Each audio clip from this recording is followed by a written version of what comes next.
Aujourd'hui, on va présenter une exposé à propos de l'immigration et on pose la question suivante. Qu'est-ce que vous inspirez l'immigration clandestine? Moi, ça m'inspire plutôt d'ouverture et plutôt un peu de compassion. Et j'ai toujours tendance à dire que n'est des citoyens du monde. Donc, ça se fait ce que l'on veut. Et qu'est-ce que se passe à l'arrivée des émigrés? C'est de la compassion. Bonjour à tous, je m'appelle Nouhaila. Vu qu'on m'a demandé mon point de vue en ce qui concerne l'immigration clandestine, je vois qu'il est dû principalement à la pauvreté et au chômage, car les gens qui en pensent sont surtout ceux qui veulent améliorer leur situation financière et sociale. Ça, c'est généralement parlant. Et plus spécifiquement, au Maroc, les gens pensent à immigrer, à quitter le pays, vu les derniers problèmes qui arrivent en ce qui concerne les problèmes sociaux et les problèmes financiers et tout. Et vu la situation misérable que vit le Maroc en ces derniers temps, c'est ce qui pousse les gens à penser à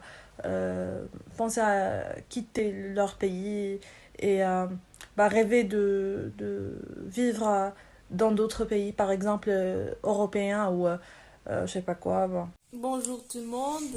Étant marocaine, je voudrais dire que j'ai choisi de continuer mes études supérieures en France parce que je trouvais que la vie en France est d'une qualité supérieure. Donc la France, en gros, l'Europe offre une qualité de vie qui est très supérieure à celle du Maroc. Notamment, il y a la sécurité sociale, la mutuelle, ce qui nous aide à bien vivre ici. Et en plus, après l'obtention d'un diplôme français, donc tu as beaucoup d'opportunités qui sont ouvertes et tu peux trouver un travail ou pourquoi pas rester en France. Je vous laisse avec Ihab qui va présenter les causes de l'immigration.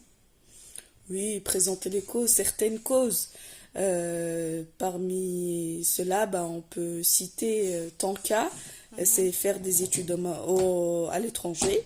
Des études, surtout ici en France.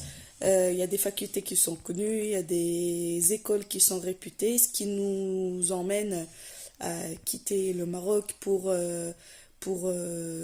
chercher des études supérieures qui sont meilleures.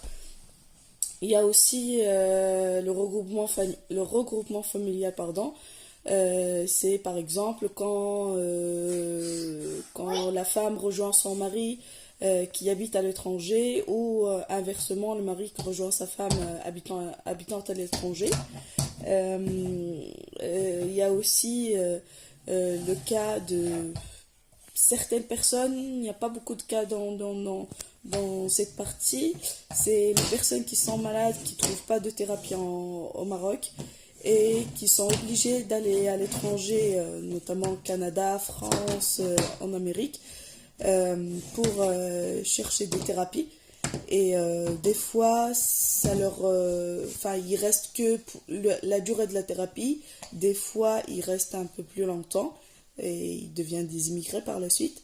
Il y a encore l'immigration clandestine, ce qui est malheureusement très dangereux. Ça, faut le savoir.